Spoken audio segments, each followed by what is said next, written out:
Macam orang bisnes dia tuan-tuan. Dia cakap apa tau? Ustaz, kalau semua haram, habis kami nak makan apa?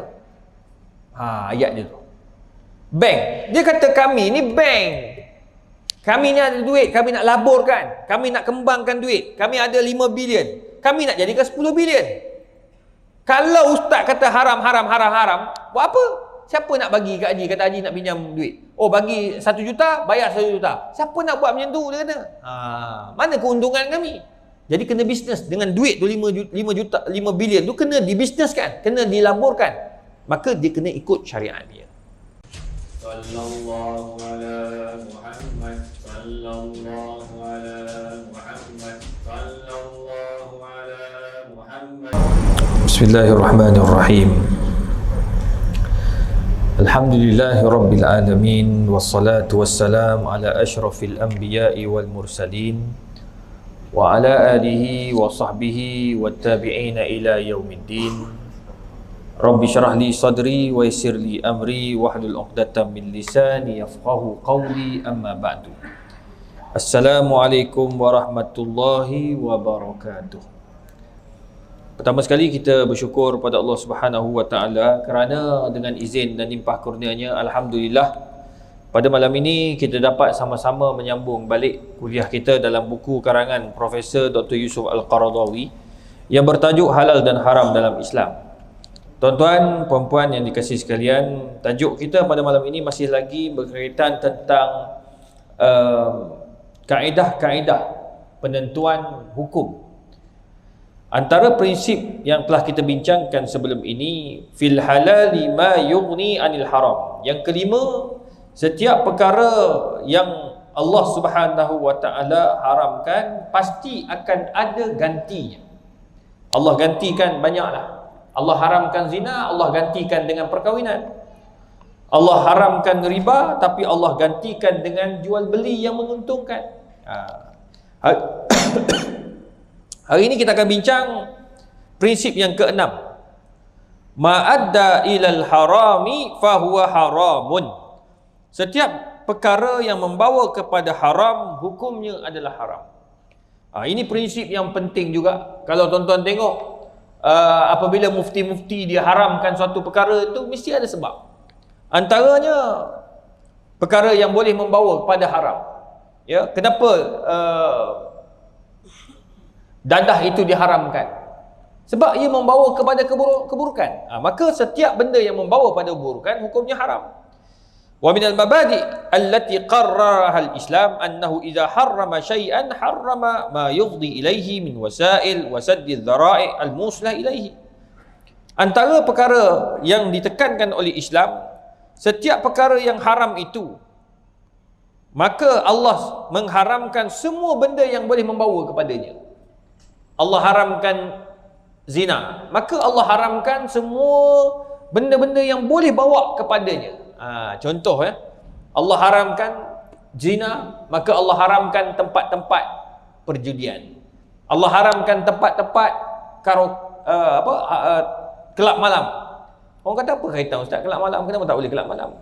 Dan sebuah negara yang majmuk ni patut kelab malam, tak ada masalah. Dia kata gitu. Sebenarnya kelab malam itu dia punca kepada maksiat itu je. Tak. Kenapa?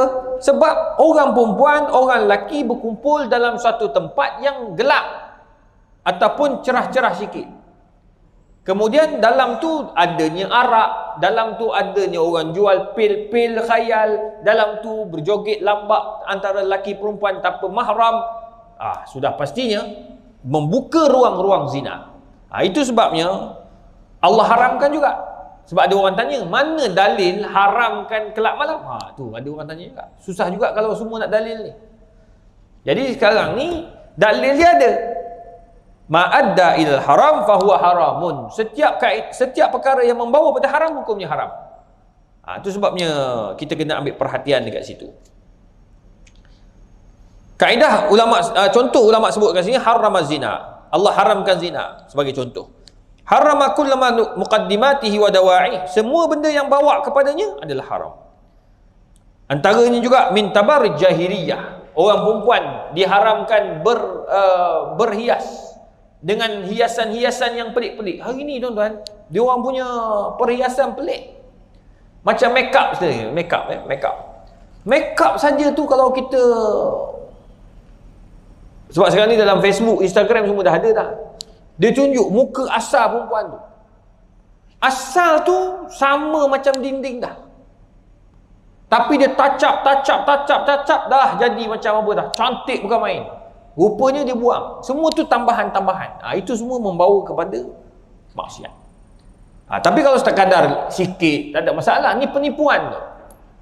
Penipuan pada perhiasan, penipuan pada kecantikan yang luar biasa, pakaian yang seksi-seksi, yang Nabi kata di akhir zaman akan ada perempuan-perempuan ariyat, kasiat, mumilat fituruqat.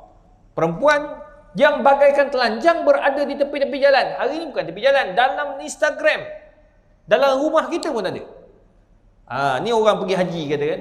Sebab saya cadangkan kepada orang jemaah haji ni, jangan tengok Instagram lah. Tengok Instagram, kalau tengok hak dia tak ada masalah. Kalau tengok orang lain punya tu, takut nanti kan tengah-tengah wukuf tu, wabillahi taufik ni.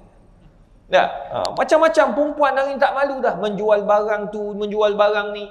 Dia jual makanan ataupun makanan tambahan, minuman tambahan untuk perempuan. Tapi kenapa sampai dia seksi sangat? Bila ditegurnya ulama, ditegurnya mufti tegur-tegur, dia kata itu hak dia. Ini dia panggil kebebasan bersuara. Pun masalah juga.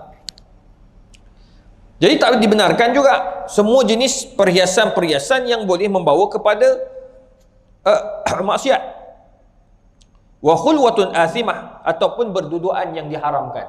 Dia panggil khulwat, khalwah yang diharamkan. Wa ikhtilat abis, percampuran yang tidak sepatutnya, macam kelab malam tadi lah. Kelab malam, percampuran yang tak sepatutnya, duduk lelaki perempuan, perempuan duduk dekat atas lelaki, lelaki duduk atas perempuan, tu tak dibenarkan. Orang kata, ustaz, macam mana ustaz boleh tahu? Orang cerita lah. Dan kelab malam memang ada pun. Memang orang yang ramai tuan-tuan, orang yang dulu masuk kelab malam, dia taubat, dia cerita apa yang ada dalam kelab malam tu. Dia pula dia bagi tahu, dia kata, ustaz, patutlah Allah haramkan benda-benda maksiat ni. Nabi tak bagi kelab-kelab malam ni sebab memang teruk ustaz dalam tu. Saya cakap, ada menteri cakap dalam tu orang bukan Islam ramai. Dia kata, ustaz, kelab malam ni kalau betul-betul kita tengok, kalau kita cek betul-betul, ramai juga orang Melayu. Bahkan ada tempat tu Melayu lagi ramai daripada orang Cina dengan India. Macam mana tu? So kena berhati-hati lah.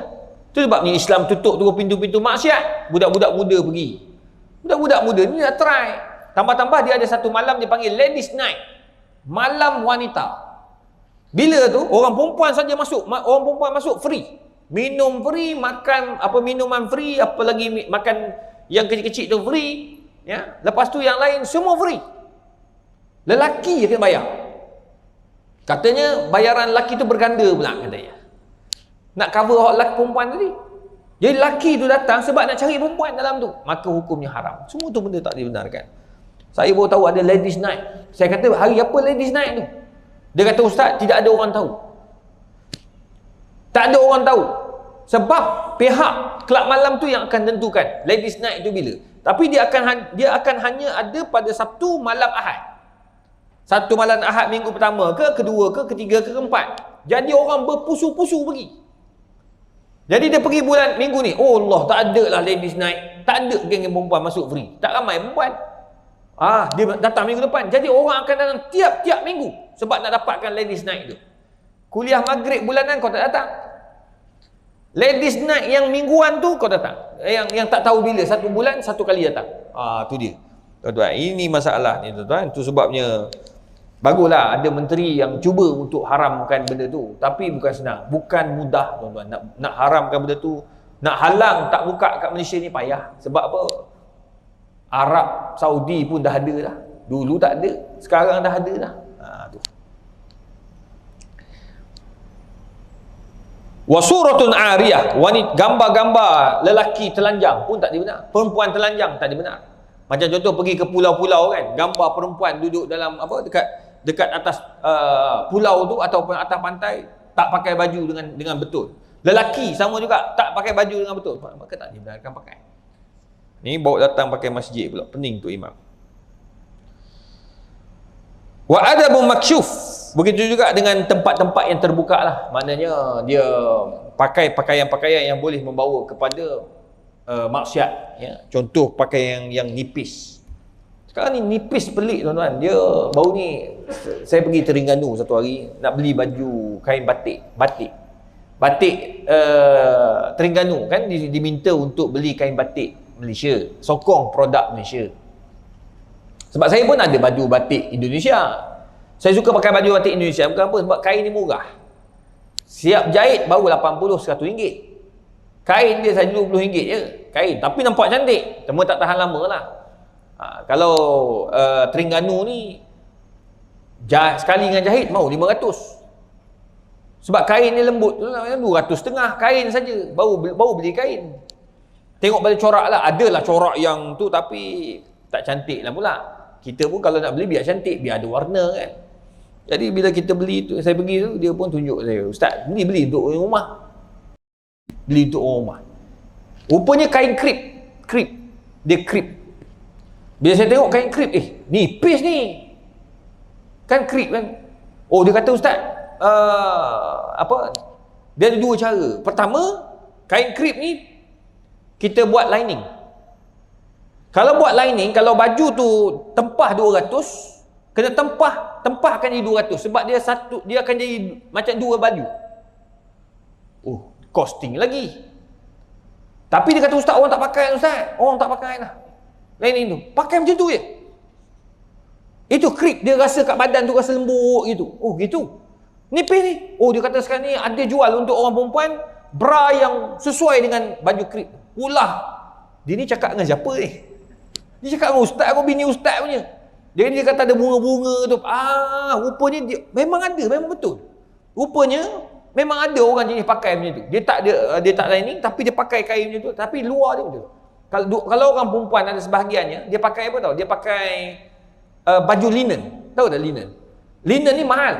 Kalau lelaki punya pun dah 400-500 ringgit sekali jahit. Yang lembut lah. Orang perempuan pun suka pakai linen. Jadi dia pakai linen, dalam baju linen ni nipis.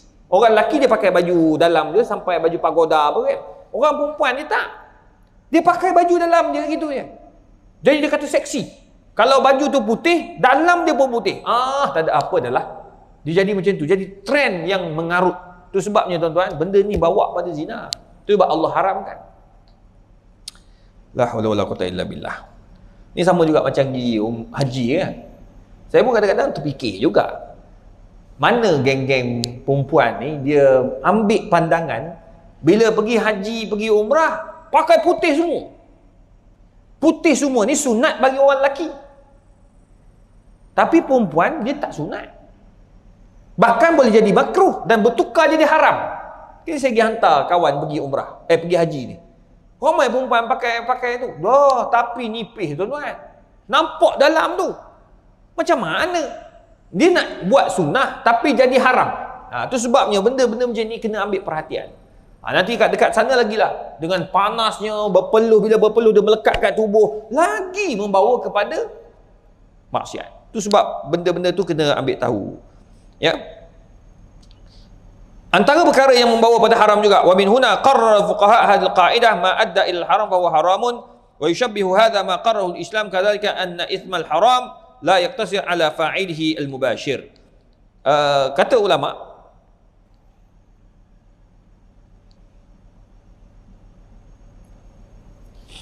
haram yang siapa yang buat perkara tersebut, ia bukan khusus kepada orang yang buat saja, pelaku saja. Tapi dia terlibat juga kepada orang yang mengizinkan. Katakan pemimpin tu, dia yang izinkan untuk ada kelab malam. Maka pemimpin tu juga akan terlibat dengan haram. Na'udzubillah.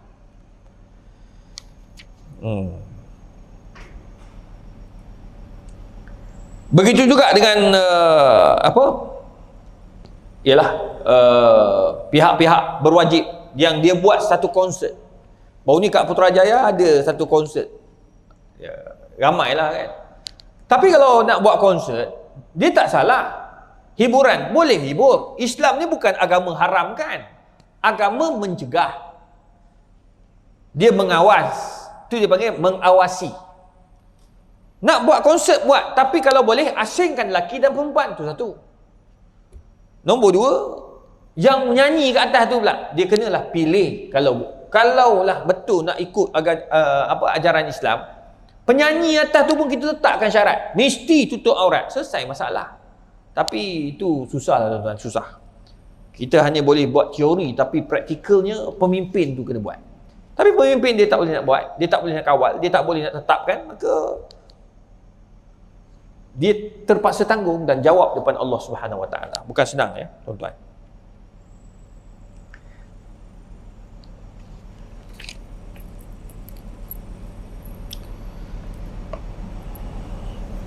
Termasuk orang yang terlibat secara langsung atau tak langsung. Tolong promo sebagai contoh, promo. Kita katakan dalam Facebook, ni masalah ni dia panggil man syaraka fihi. Siapa-siapa yang tolong. Contohlah, tuan-tuan buka Facebook, tuan-tuan buka Instagram, tuan-tuan tengok ada benda maksiat.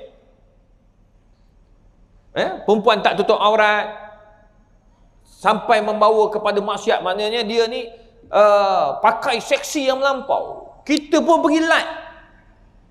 Like tu dia akan menyebarkan, dia akan menyebabkan pada penyebaran. Bila tersebar, kita pun akan dapat saham dari situ. Kalau ni lah, cuma ulama khilaf dekat kalau orang perempuan tu tadi tak tutup aurat. Tuan-tuan ambil gambar, ada orang perempuan tak tutup aurat.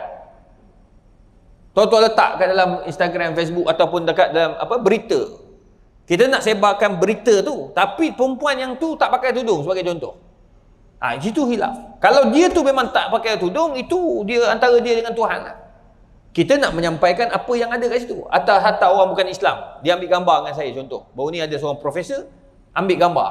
Profesor tu daripada Belanda. Dia datang bagi talk dekat UKM, so dia ambil gambar dengan saya. Adalah 2-3 orang, yang lain semua pakai tudung, dia seorang je.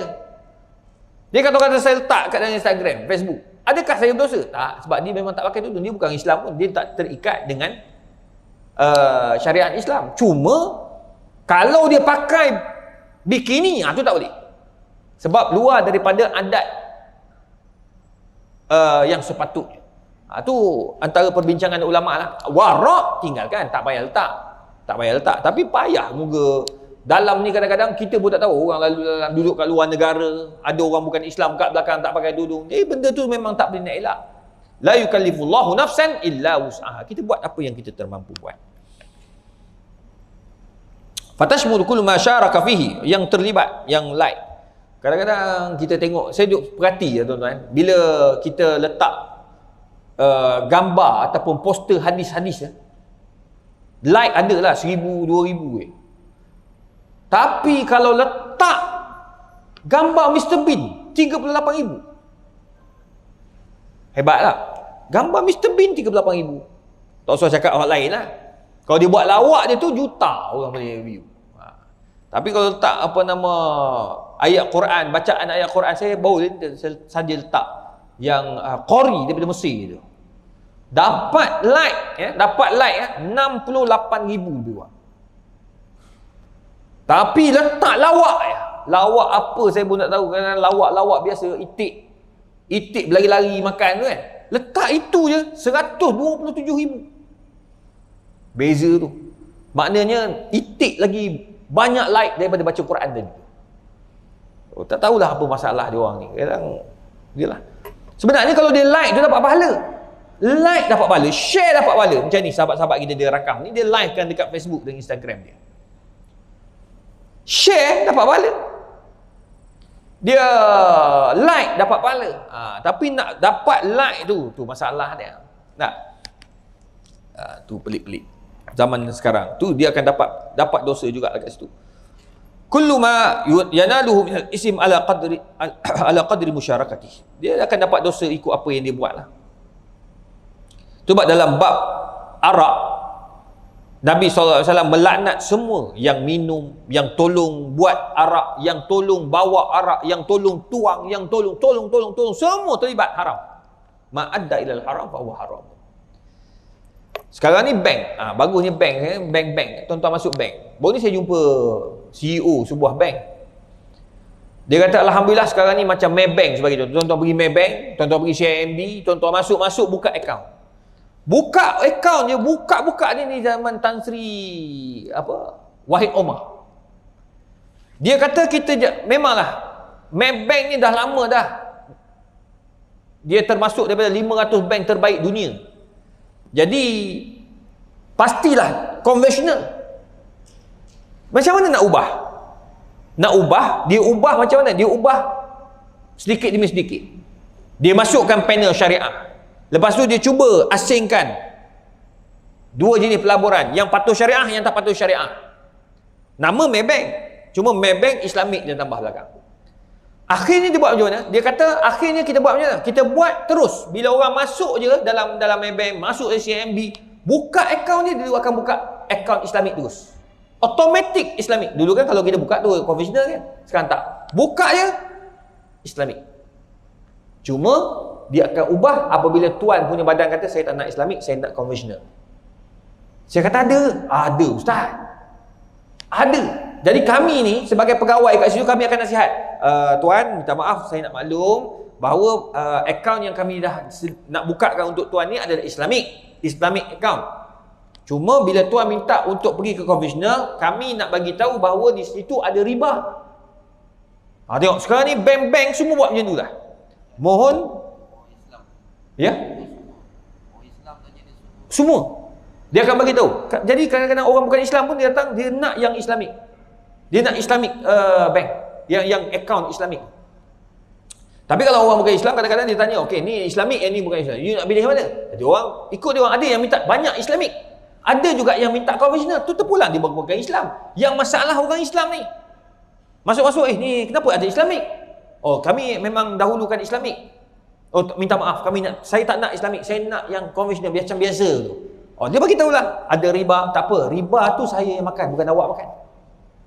Ada jawab macam tu. Jadi geng-geng bank dia kata, tak apa, terpulang. Kami hanya memaklumkan agar kami tak jawab di akhirat tu je. Kadang-kadang pegawai tu kena marah pula. Kenapa kau jawab akhirat-akhirat pula ni? Jangan sebut benda tu, cakap dia. Kalau dia nak tukar, okey tukarlah. Tak payahlah sibuk-sibuk nak berdakwah kat situ pula. Ada pula kena marah. Tapi dia kata, ustaz, kami cubalah yang terbaik dakwah.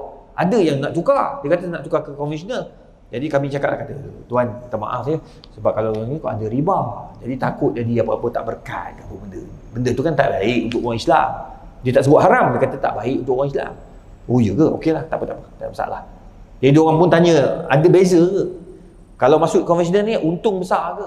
Tak ada. Benda lebih kurang je. Cuma sini akad dia jelas. Jadi konvensional ni baik bagi orang Islam. Orang bukan Islam pun ambil Islamik. Dia okey, tak apa, saya tukar. Dia orang pun ambil yang Islamik balik, dia betulkan. Tu sebabnya tuan-tuan yang dikasihi sekalian, alhamdulillah lah, dia orang pun takut benda-benda yang bawa pada haram ni kan. Nak macam mana? Kita pun kena jaga juga. Baru ni pilot kan dia orang bawa kapal terbang. Bila dia bawa kapal terbang, belakang tu kan ada Arab. Kalau yang international kan, Arab. Dia kata dia berdosa ke? Saya kata la yukallifullahu nafsan illa usaha. Dia tak berdosa. Dia berdosa bila dia yang suruh minum arak. Ni tak, dia bawa kapal terbang. Jadi siapa yang bertanggungjawab ni? Mereka yang meluluskan projek tersebut, kontrak tersebut. Tu dalam bab ni saya memang tabik spring lah kepada Raja Brunei. Sultan Brunei memang dia very sharp, memang tepat. Dia kata tak boleh lah. Antara kapal terbang yang tak ada Arab, Brunei, Iran Air. Arab Saudi tak ada. Itu memang tak ada. Alhamdulillah. Cuma Arab Saudi pun, walaupun nama Arab Saudi ada Mekah, Madinah, dia punya dia punya pramugari pun terkeluar ke jambul depan tu. Tak payah cakap apa dah tuan. Sekarang ni zaman pelik lah. Arab Saudi dulu perempuan dia orang ni mazhab Hanbali. Hanya boleh nampak mata je. Dalam riwayat mata pun tak boleh kalau dalam sebahagian pandangan Hanbali. Yang mazhab Syafi'i muka bukan aurat tau. Boleh tunjuk. Orang Arab dalam mazhab Hanbali dia kena tutup semua, tak boleh. Hatta kalau mata cantik kena tutup mata. Tu sebab orang Arab sana dulu dia nampak apa? Dia nampak mata je. Mata tu pun orang macam-macam dah mentafsir. Ya Allah, mata macam syurga. Bila buka lain mana. Mata memang cantik, dia bercelak lah apa semua, mata biru dia kan. Arab dulu zaman saya belajar. Sekarang orang perempuan dah boleh dah buka tudung. Tu baru ni masuk dalam akhbar dia. Orang perempuan dia berambut pendek sekarang. Dia bebaskan. Bebas orang perempuan dia nak buat apa buat. Hidup ni biar hidup. Dia nak jadikan Saudi ni satu bandar macam Dubai. Bandar turis. Dulu mana boleh masuk Mekah Madinah kan. Orang bukan Islam. Sekarang ni dia pakai visa turis, dia boleh masuk. Dia nak masuk. Tak ada siapa nak larang. Tu risau juga kan. Akhir zaman tu dia zaman dah makin berubah.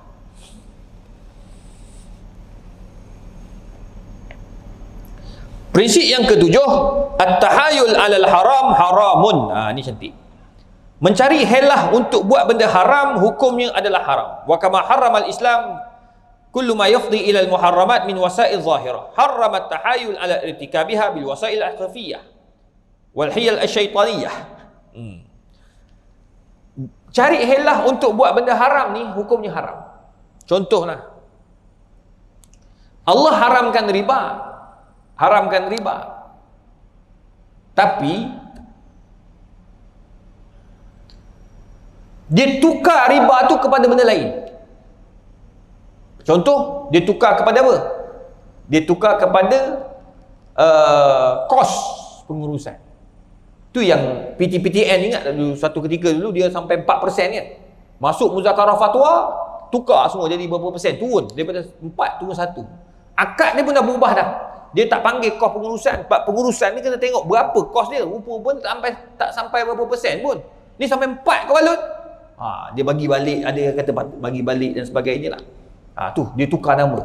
Macam arak, dia tak panggil arak, dia panggil apa? Dia panggil dalam bahasa Arab dia panggil masyrubat ruhiyah. Minuman-minuman penenang jiwa, dia tukar nama kepada nama yang lain. Pun tak boleh diharamkan. Sebab tu dia panggil helah untuk menghalalkan benda yang haram. Sebab orang Yahudi pernah buat benda ni. Dia nak halalkan benda yang Allah haramkan dengan helah. Sebab Nabi kata dalam satu riwayat yang diriwayatkan oleh Imam At-Tirmizi dengan sanad yang sahih, la tartakibu martakabal yahud wa tastahillu maharim Allah bi adnal hiyal. Jangan buat macam orang Yahudi buat, sebab mereka ini menghalalkan benda yang haram dengan macam-macam kaedah. Dia orang akan cuba buat. Allah haramkan mereka ambil tangkap ikan pada hari Sabtu. Tapi dia tahan pukat hari Jumaat. Bila dia ambil? Hari Ahad. So dia kata kami tak tangkap hari Sabtu, tapi ikan tu lekat pada hari Sabtu. Dia tahan pukat. Tu dia panggil helah. Diharamkan juga oleh Islam. Contoh baru ni ada artis dia nak berlakon. Dia berlakon ni dia kena pakai tudung. Betul tak? Boleh berlakon tapi pakai tudung. Jaga aurat. Sekarang ni dia buatnya. Tak apa, pakai tudung, dalam pakai tudung tapi luar ni pakai rambut. Guna rambut luar. Tetap tak boleh. Sebab apa? Dia melambangkan rambut perempuan itu. Dia membuka ruang fitnah. Jadi maka tak dibenarkan juga. Tu helah untuk membolehkan orang untuk berbuat demikian. Sekarang ni tuan-tuan, Yahudi buat macam-macam. Dia cari helah nak membenarkan kita makan benda yang haram, membolehkan kita buat benda yang haram dan sebagainya. Tuan-tuan yang dikasihi sekalian, tengok antara perkara yang disebutkan juga, membolehkan benda yang haram, menamakan sesuatu dengan nama yang lain. Contoh baru ni orang kata apa, melihat laman web lucah. Zaman dulu VCD, video lucah. Bila disebut perkara tu, dia kata apa? Dia tukar, dia panggil pendidikan seks. Dia tukar nama je. Boleh tak tengok? Tak boleh. Orang kata, ustaz, kita nak belajar teknik, tak payah belajar, benda tu okey. Nenek kita dulu tak belajar pun elok 13 orang anak. Tak belajar. Ni kan belajar pun benda. Duk belajar, duk tengok macam-macam, 2 orang tu juga. Tak boleh. Haram hukum dia. Tak boleh. Tapi kalau belajar kod buku, tak ada gambar, tak ada masalah. Ini tak, dengan gambar, dengan video, banyak haram dia. Pertama, kamu tengok aurat orang lain. Yang kedua, kamu memperakui zina. Memperakui zina, na'udzubillah. Tuan-tuan, saya baru ni ada seorang hamba Allah meninggal dunia kena heart attack. Jadi masa dia meninggal tu, okeylah, isteri datang jumpa saya kat pejabat. Dia kata, Ustaz, ada perkara saya nak kongsi dengan Ustaz dan nak tanya Ustaz lah. Saya kata, apa? Dia kata, ada benda yang dia terpaksa cerita, dia nak tanya, adakah suami dia ni mati husnul khatimah? Saya kata, apa ni? Suami dia masa kena heart attack tu sedang menonton laman web lucah. Dia kena heart attack. Tapi tak ada orang tahu lah, dekat orang taman semua masa dia meninggal tak ada lah dia cerita umum mak suami mati kena tengok lucah, tak ada. Cuma dia tanya, adakah ini petanda tak baik? Saya kata, bab mati ni kita serah pada Allah Ta'ala lah. Memanglah, bila kita mati dalam keadaan sujud, itu baik. Pengakhiran yang baik. Baca Quran, pengakhiran yang baik. Dalam majlis ilmu, pengakhiran yang baik. Ada seorang ustaz tu, dia meninggal dekat masjid Khalid bin Walid, dekat Shah Alam. Tengah bagi kuliah maghrib ni, gebah, meninggal. Kena heart attack. Kuliah maghrib. Masjid Khalid bin Walid dekat IPD Shah Alam. Tu mati baik. Tapi mati tengah tengok video lucah ni, kita baik sangka lah. Mungkin dia tu tengah tengok benda lain, tiba-tiba tertekan. Baik sangka dengan si mati. Cuma mati baik tak baik, itu serah pada Allah Ta'ala. Saya kata, puan jangan fikir sangat dah benda-benda macam tu. Fikir yang baik-baik je lah. Cuma kita ni tuan-tuan, yang hidup ni ambil iktibar. Jangan duk tekan benda tak tahu apa. Ni semua benda kita nak tekan. Biar tengok, bagus juga. Tu yang jadi haram tu. Kita beringat. Kita tak tahu mati dengan apa kita ni. So baik kita buat benda yang elok je lah. Buat je yang elok-elok. Kenapa ulama-ulama dulu dia banyak semayang malam? Sebab dia kata biar dia mati dalam keadaan apa yang dia suka. An-nas yamutun ala ma yuhibbun. Manusia akan mati ikut apa yang dia suka. Dia suka main motor. Dengan motor jalan ni. Na'udzubillah lah kan. Walaupun ada orang dia tak main motor tapi mati dengan motor juga. Tak, ini sebahagian, bukan semua. Dan saya risau juga sebab saya ni suka naik bukit. Tapi bukanlah fanatik. Saya jarang-jarang seminggu sekali naiklah untuk jaga jantung kan. Dia kardio. Jadi orang kata, ustaz tu kuat naik bukit, naik mati ke bukit tu. Mulut. Dah, kita niat nak exercise. Tapi betul, ada orang yang suka main golf.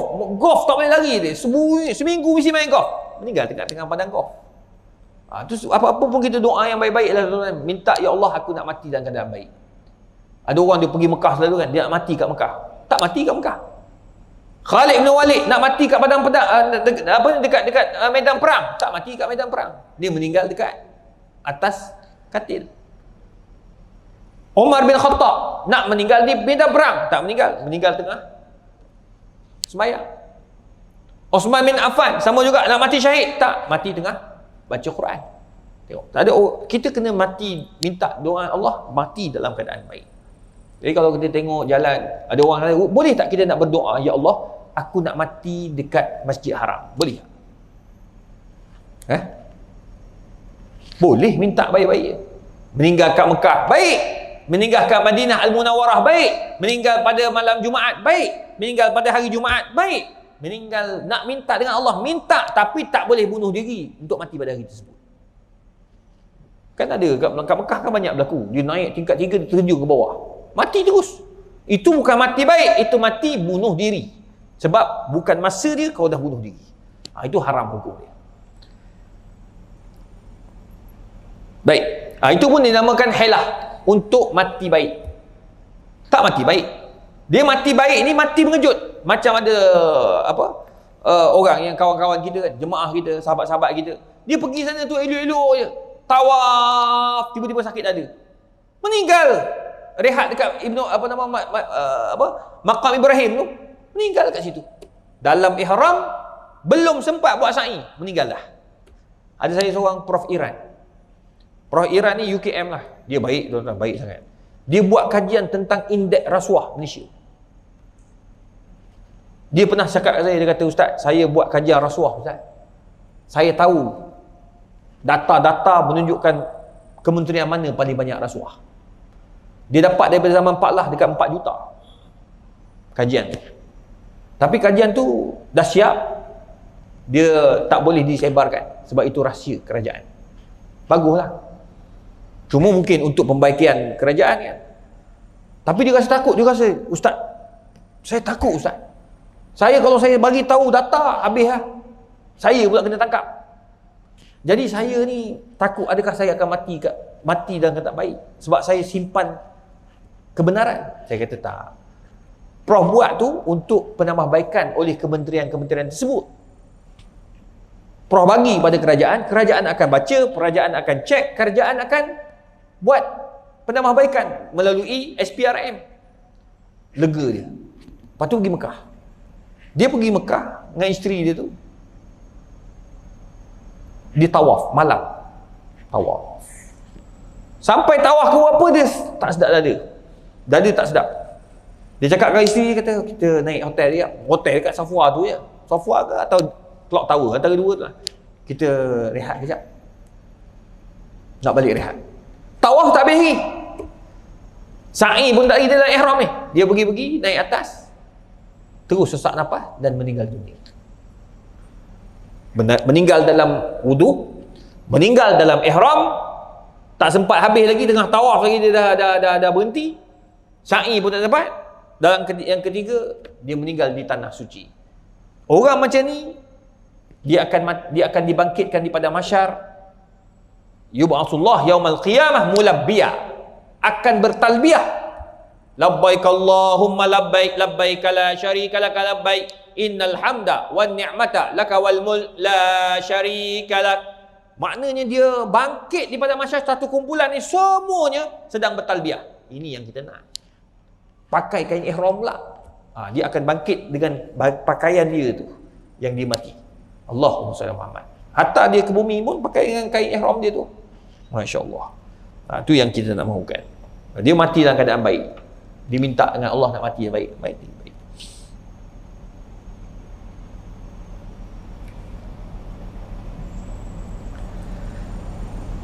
Ada orang dia guna ikhtara'an nas suaran yatahayaluna biha ala akli riba al-khabis. Ada orang dia cari jalan macam mana nak bagi halalkan riba tu. Ni pun bahaya juga, macam penasihat-penasihat syariah cukup takut tu. Tu sebab bank negara dikawal penasihat syariah ni. Sebab mereka ni dibayar oleh bank untuk baca dokumen. Kemudian fikir apa solusi. Kalau katakan tu haram, apa jalan untuk halal? Mana apa jalan untuk bagi benda tu jadi boleh? Dengan kaedah yang betul lah. Bukan maknanya benda haram tu kita nak bagi boleh juga. Tak. Dia kena cari jalan macam mana nak bagi benda tu boleh. Maka mereka buatlah. Macam-macam kaedah lah. Adalah. Dia cari jalan akad tu. Bukan senang. Sukar benda tu. Dia kena, orang kata apa? Kena tahu banyak benda. Tu sebab yang boleh buat benda tu ulama'-ulama' yang ada ilmu usul fiqh. Mufti-mufti pun terlibat. Kalau bank negara dia ada panel dia. Memang dia bagi kursus untuk pegang bank-bank ni. Yalah, dia orang bahaya juga. Kadang setengah-setengah orang macam orang bisnes dia, tuan-tuan. Dia cakap apa tau? Ustaz, kalau semua haram, habis kami nak makan apa? Ayat dia tu. Bank. Dia kata kami ni bank. Kami ni ada duit, kami nak laburkan. Kami nak kembangkan duit. Kami ada 5 bilion. Kami nak jadikan 10 bilion. Kalau ustaz kata haram, buat apa? Siapa nak bagi kat Haji? Kata Haji nak pinjam duit. Bagi 1 juta, bayar 1 juta. Siapa nak buat macam tu? Dia kata. Mana keuntungan kami? Jadi kena bisnes dengan duit tu 5 bilion tu kena dibisneskan, kena dilaburkan.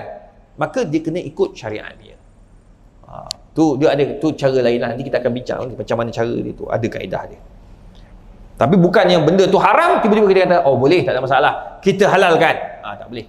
Itu memang dengan panel-panel syariah neraka dulu.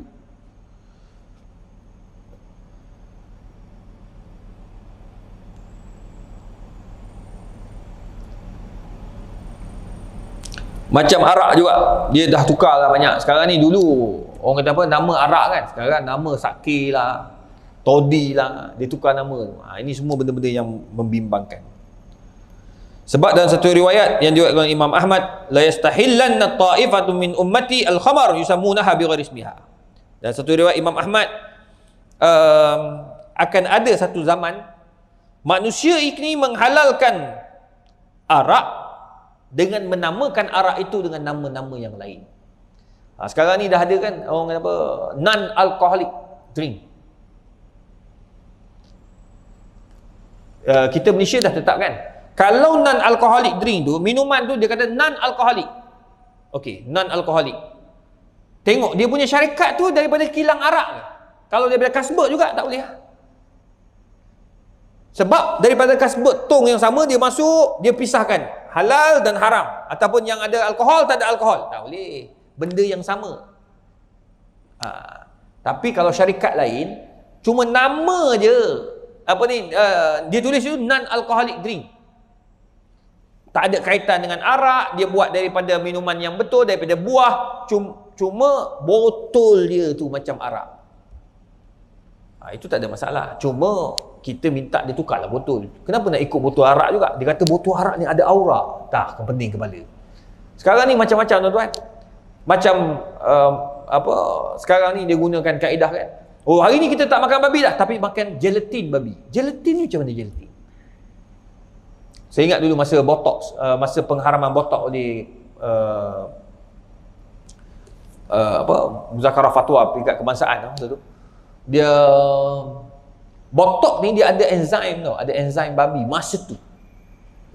Jadi enzim tu dia orang petikai lah. Ada profesor seorang, profesor ni memang dia pakar botox dekat PPUKM. Masa tu buat perbincangan, ramai orang. Dia kata dia marah ke ustaz tu, tapi ustaz tu tak jawab. Itu yang menyebabkan saya buat kajian tentang babi tu, PhD dia tu. Bermula kat situ saya kata, oh betul juga prof dia cakap. Sebab dia kata, macam mana you nak kata, nak define itu najis? Gelatin tu najis, ataupun enzim tu najis. Dia kecil, macam mana boleh najis? Jadi dia pun petikai lah. Dia kata, jadi ustaz tu tak jawab. Ustaz kata tu babi. Yelah babi. Kalau katakanlah ada enzim kat depan you ni, you lalu tepi, you kena samak tak? Ustaz tu kata kena samak. Terkejut lagi. Bila kata samak tu pelik lah. Macam mana boleh? Sebab dia kata benda tu kecil, dia boleh terbang, kata macam tu. Oh, start daripada tu yang menyebabkan saya buat kajian tu. Tu yang jadi PhD saya tu. Cuma ni nak bagi tahu, dia kata kita ni guna babi tapi enzim je. Bukannya betul-betul babi tak kat situ. Tengok, dia dah ubah. Dia panggil mencari jalan untuk menghalalkan benda yang haram. Lepas ni pakai kod pula, coding. Lagi bahaya. Coding ni dia pakai makmal terus. Daging makmal, tapi rasa babi. Dah ada lah minuman orange, tapi bukan ada orange pun. Nampak tak? Dia orang nak samakan. Oh, dia kata sama macam cucur badak. Badak tak ada pun, cucur je. Itu lain, itu nama. Memang tak ada badak pun, tak ada kaitan binatang pun kat situ. Itu ada udang. Cucur udang lah tu. Badak ni ada udang ke? Tak ada. Dia bukan. Cucur badak. Macam mana? Ada udang ke? Bukan dia ni ke? Cucur badak ni ada Oh, cucur badak ada udang. Yang besar tu yang hitam tu pun yang itu pisang. Cucur badak lah. Tak ada badak di situ. Dia pakai itu, tak sama. Enzim ni dia dalam bahan tu dan guna untuk manusia. Itu tak dibenarkan. Jadi tuan-tuan, perempuan, itu akhir zaman. Jadi kita bagi laluan untuk azan. Ya? Botox. Saya akan jawab selepas kita bagi laluan azan. Boleh je?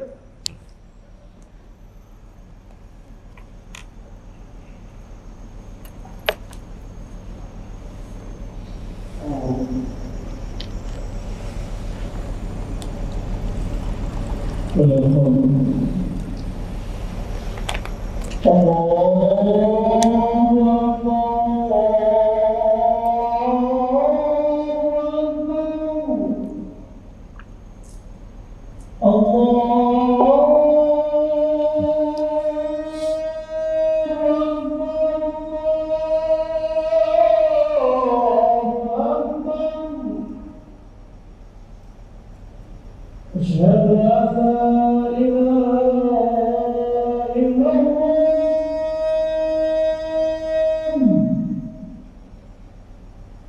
أشهد أن لا إله إلا الله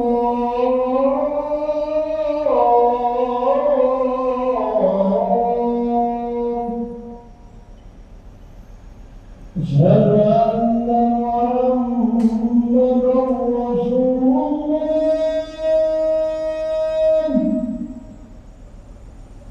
أشهد أن محمدا رسول الله حي على الصلاة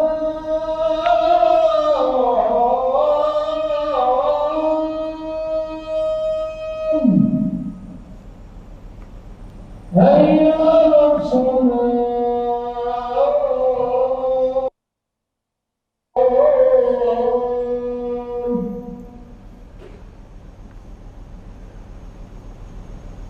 هيا على الفلاح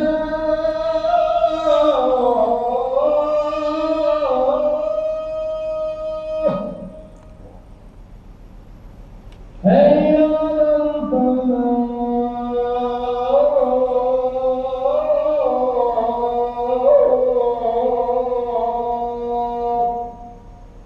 الله أكبر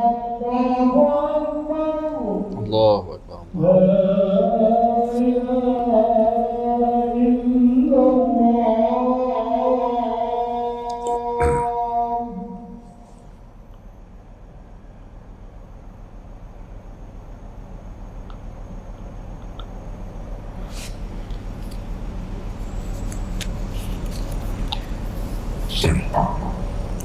Tuan-tuan yang dikasih sekalian, balik kepada soalan Haji tadi, kaitan tentang botox tu, boleh ke?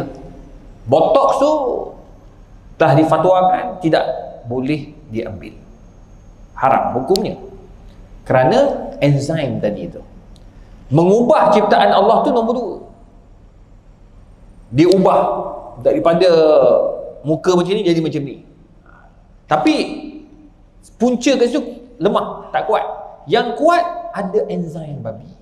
Kenapa perlu enzim babi? Sebab penggunaan sumber haram ini hanya boleh dilakukan apabila ada darurat. Ad-darurah tubihul mahdzurah. Penggunaan plasma darah. Plasma darah dah difatwakan oleh 7 negeri haram. 6 negeri haram. Yang terbaru Melaka haramkan plasma darah. Tetapi dalam perubatan dia lain kaedah dia, sebab tidak ada pilihan lain. Pertama. Nombor 2, ubat-ubatan ni datang daripada luar. Jadi tak ada pilihan sebab penggunaan tu. Tapi dalam makanan kita ada pilihan. Contoh, penggunaan plasma darah dalam daging kepal. Nak bagi daging tu macam sosis, nak bagi sosis tu rasa sedap, kenyal, melekat. Daging tu melekat macam kita makan bakso, lekat kan. Itu ada, kalau yang ada plasma haram hukum dia, sebab kita ada another alternative. Nampak? Jadi makanan ni tak ada, kita banyak pilihan. Ubat tak ada pilihan. Tak ada pilihan. Nak tak nak you kena ambil. Baru ni saya hadir, saya terpilih untuk membuat garis panduan vaksin halal negara. Kerajaan akan usahakan vaksin halal negara. Kita ramai pakar-pakar sains ni, kita buat garis panduan. Ada benda yang kita consider sebab tidak ada pilihan. Vaksin halal, ubat-ubat halal, ubat-ubat yang ada sumber-sumber tu. Dia bukannya dalam tu ada babi, tak. Dia jauh, dia base, dia pakai dia panggil apa? Inilah dia panggil perumah. Banyaklah cerita, panjang cerita lah. Tak ada pilihan, tu je dia ada. Macam ubat pencair darah untuk orang kena penyakit jantung. Tak ada pilihan lain. Maka itu dibenarkan. Tu ada sebab darurat. Tapi kalau untuk kecantikan, mana darurat? Tak ada darurat. Tak ada. Lepas tu dia orang tukar. Dia tukar kepada apa? Vitamin C. Cocok vitamin C. Cocok vitamin C ni hukumnya harus. Kalau ianya tidak ada sumber-sumber haram. Nombor dua, tak mengubah ciptaan Tuhan langsung. Muka saya macam ni lah muka dia. Cuma ni dia tambahkan, dia menyebabkan muka saya cerah. Muka tak cukup vitamin C. Tak putih. Dia macam tu, cuma dia nampak segar. Itu tak boleh. Itu ubah terus. Kulit gelap, tiba-tiba putih melepak-lepak macam Cina. Tak boleh. Itu apa cerita pula dah. Itu memang tak boleh. Itu mengubah kulit asal. Tapi kalau cakap macam muka haji kan, cocok collagen, cocok apa nama tadi? Vitamin C pada wajah, cocok. Muka haji tu nampak segar. Itu tak ada masalah. Dia sama macam konsep makan juga. Kita makan-makan nampak segar. Dia tambah vitamin. Itu tak apa. Tapi mesti kena ada ini lah. Dia bertukar jadi haram bila duit nafkah isteri kau guna untuk tu. Nafkah anak-anak kau guna untuk tu. Cocok bukan main muka habis muka. Anak pergi belajar tak ada duit. Itu tak boleh. Kau dah melampau sangat. Cocok tu sekali cocok. Saya tanya baru ni doktor yang buat tu. Spend lah ustaz dalam 10k dia. 10k. 10k ni kak macam-macam boleh buat. Kita ni sekarang 10k tu berharga. Telur pun naik dah. Tu yang saya hangin tu bila dia kata kurangkan makan telur.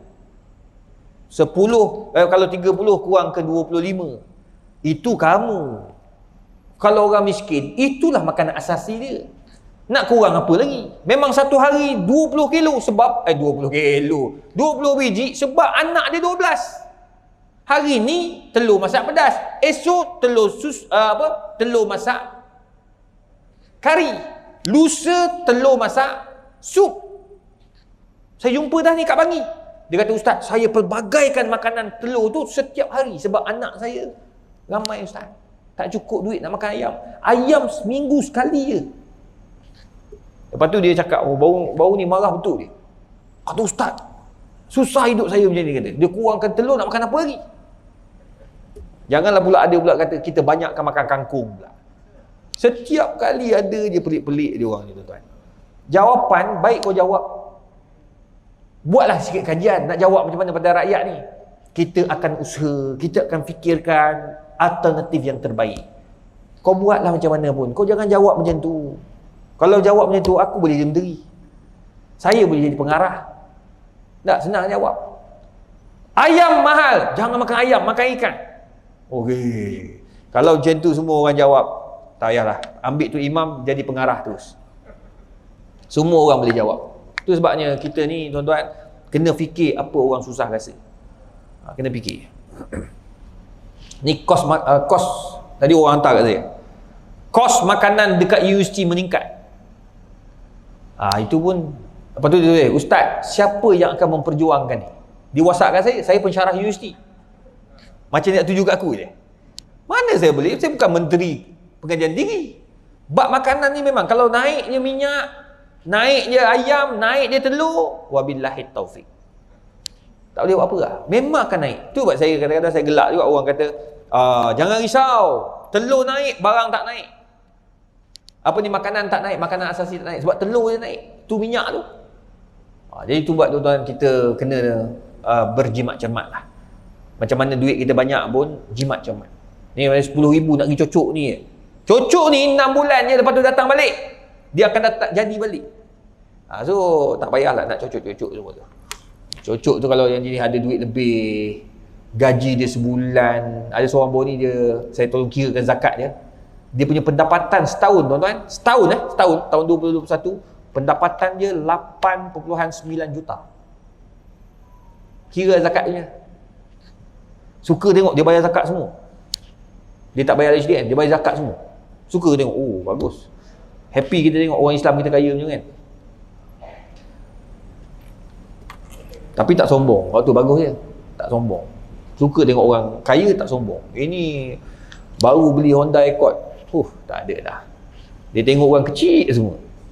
Baru Honda Accord, orang lain pakai Lambo je, kan. Kita lembu ini bukan Lamborghini. Apa dia? X5 X5 RM20. X5 RM25. Allah Rabbi. Baik, tuan-tuan ada soalan? Okay.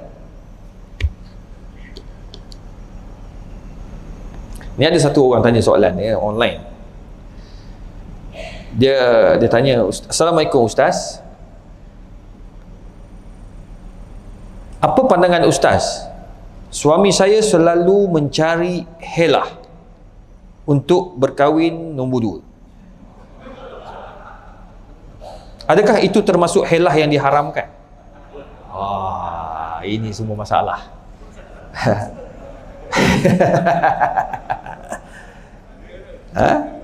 Dia helah yang diharamkan ni ma'adda ilal haram. Helah nak menghalalkan benda yang haram.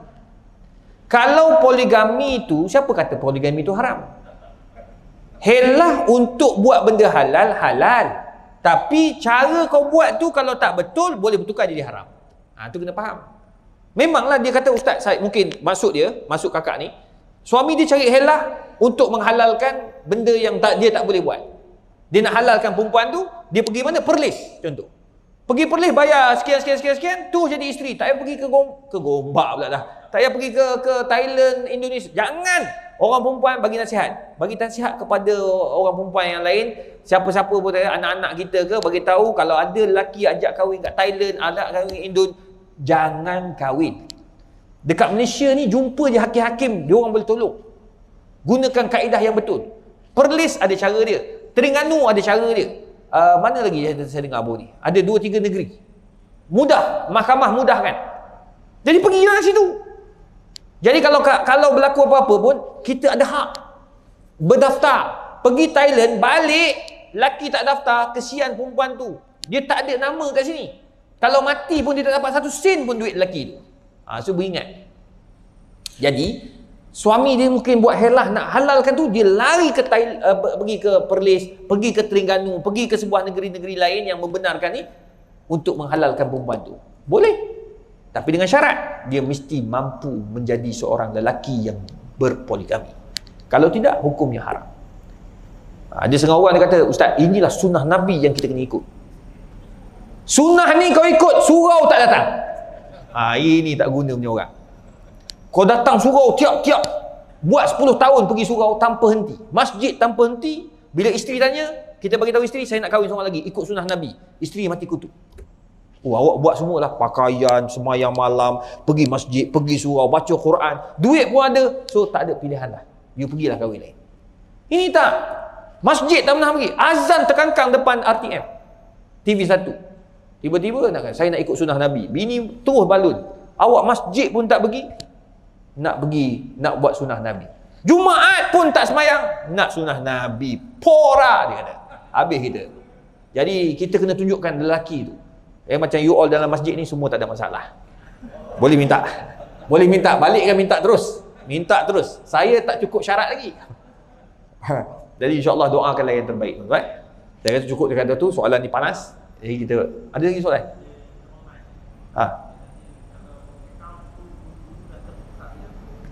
Account. Okey. Ada orang dia zaman jahiliah dia dah pakai account tu. Sekarang dia perlu tak tukar? Wajib tukar. Tukar semua. Cuma ada isu takaful. Takaful tu dia ada isu sikit, dibincang ulama. Kalau memang dia terpaksa tanggung banyak, menyebabkan dia sukar, dia ambil insurans. Dulu dia tak tahu kan. Dia ambil yang tak betul ni, insurans. Yang betul takaful, yang patuh syariah takaful. Dia beza tu. Bila sebut insurans tak patuh syariah. Takaful patuh syariah. So kita nak tukar, dia menyebabkan kita rugi banyak. Dan menyebabkan kita kalau jadi apa-apa akan jadi masalah besar. Nak masuk hospital pun payah, mungkin tak diterima dan sebagainya. Maka itu ulama bagikan keringanan, tunggu habis matang baru dia tukar. Jangan tukar direct macam tu. Kena tahu juga kaedah tukar tu agar tak teruk kita kena menanggungnya. Tapi kalau akaun tak ada masalah. Tak rugi pun, tukar cuma pindahkan semua akaun. So wajib tukar. Sebab itu tanggungjawab kita. Wallahu a'lam. Auzubillahi minasyaitonirrajim. Bismillahirrahmanirrahim. Alhamdulillahirabbil alamin wassalatu wassalamu ala Rasulillah wa ala alihi washabbihi ajmain. Allahumma faqihna fid din wa 'allimna at-ta'wil. Allahumma yassir wa la tu'assir ya mujibad da'awat. Wa sallallahu ala sayyidina Muhammadin wa ala alihi washabbihi wasallam. Tuan-tuan doakan saya kalau tak ada apa-apa halangan. Kalau visa okey semua, insya-Allah hari Rabu saya bertolak ke Mekah. Dan akan ibadah haji. Doakanlah yang terbaik.